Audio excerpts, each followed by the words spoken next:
First of all, I should say something about depth of knowledge. The acronym is DOK.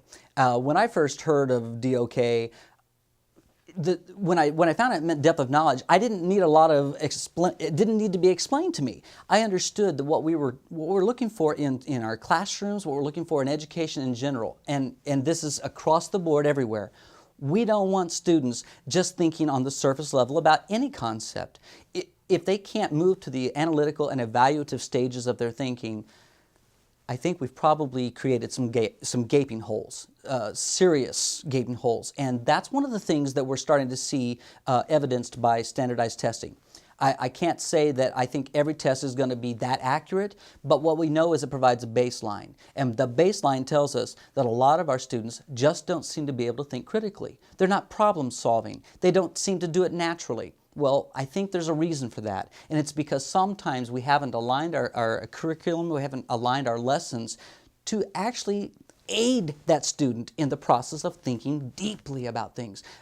Dr. Robin Fogarty, she's just one of my heroes. She speaks a lot about deep dive thinking, and that's one of the things that I think we have to consider when we're teaching any subject.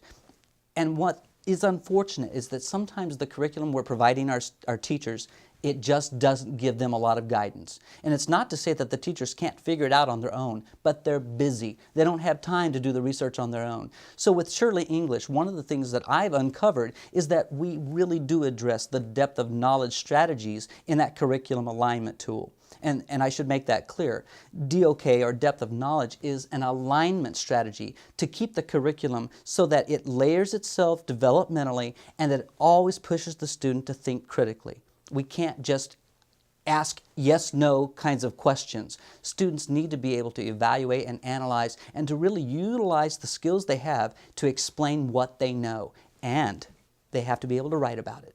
And if they can't write about it, they may not really know it. And I think we've got to talk to teachers about that. I think that there's really a great cause for maybe making sure that every student can write every answer to every question that's ever asked.